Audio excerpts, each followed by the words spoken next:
عوام کو تحریک انصاف کی حکومت سے بڑی توقعات وابستہ ہیں تو دوسری طرف پاکستان کو بڑے چیلنجوں کا سامنا بھی ہے جن سے نبرد آزما ہونے کے لیے دن رات کام ہو رہا ہے۔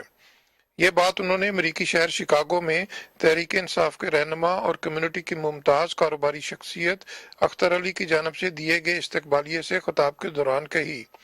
اس استقبالیے میں امریکی کانگریسمین ڈینی ڈیوس، ایلونائی اسٹیٹ کے سابق گورنر پیٹ کوئن، واٹر کمشنر فرینک اویلا کے علاوہ کمیونٹی کی اہم شخصیات رشید چودھری، منیر چودھری، ڈاکٹر مرتضی ارائیں اور راجہ یعقوب سمیت اہم شخصیات اور ارکان نے بھی شرکت کی۔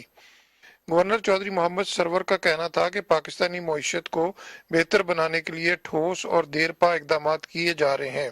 انہوں نے کہا کہ ہمیں اپنی امپورٹس کو کم کر کے ایکسپورٹس کو بڑھانا ہے تاکہ تجارتی خسارے پر قابو پا کر معیشت کو بہتر بنایا جا سکے۔ There are huge challenges as well.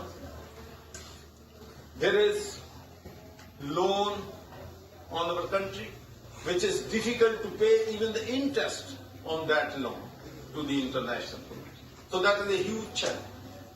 And then 2017 and 18, our export was 22 billion and import is 60 billion.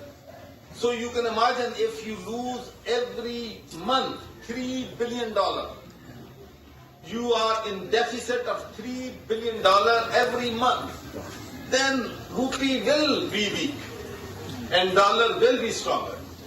So this is the second challenge, that we have to increase our export and we have to decrease our import in the country if our country is going to prosper. Governor Chaudhry Muhammad Sarwar جو کہ امریکہ کے نجی دورے پر ہیں نے Chicago میں بسنے والی کمیونٹی پر بھی زور دیا کہ وہ صوبے کے عوام کو صاف پانی کی فراہمی کو یقینی بنانے کے لیے ان کے دست و بازو بنے۔ انہوں نے کہا کہ صوبے میں 50 سے زائد فیصد مریض گندا پانی پینے کی وجہ سے بیمار ہوتے ہیں اور ہسپتالوں میں پہنچ جاتے ہیں۔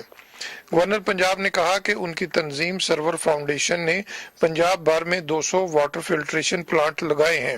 ہمارا ہدف ہے کہ اس سال 50 لاکھ لوگوں کو پینے کا صاف پانی فراہم کریں اور ان 50 لاکھ میں سے 10 لاکھ پاکستانیوں کو صاف پانی فراہم کرنے کا ہدف پاکستانی امریکن اپنے ذمے لیں۔ My own foundation, we are running 200 filtration plants all over Punjab. And we are providing 1.5 million people clean drinking water. And I have managed to get all the NGOs together, all the people who can afford it. And out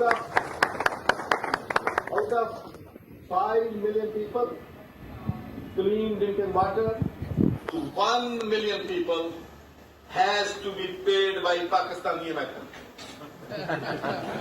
governor نے تقریب میں شریک سکھ community کے مقامی قائدین سے کہا کہ حکومت پاکستان بابا گرو نانک کے 550ویں جنم دن کی تقریبات میں سکھ یاتریوں کی بڑی تعداد میں شرکت اور انہیں ہر ممکن سہولیات فراہم کرنے میں اپنا ہر ممکن کردار ادا کرے گی۔ تقریب سے کانگریسمین ڈینی ڈیوس نے خطاب کرتے ہوئے پاکستانی کمیونٹی کی خدمات کو سراہا اور گورنر چودھری محمد سرور کو شکاگو آمد پر خوش آمدید کہا۔ استقبالیے کے میزبان اختر علی نے خطاب کرتے ہوئے کہا کہ جس وطن نے ہمیں سب کچھ دیا اس کا ہم پر قرض ہے اور قرض اتارنے کا بہترین طریقہ خدمت خلق ہے۔ انہوں نے کہا کہ اوورسیز پاکستانی پاک امریکہ تعلقات کے فروغ میں اپنا ہر ممکن کردار ادا کریں گے۔ گورنر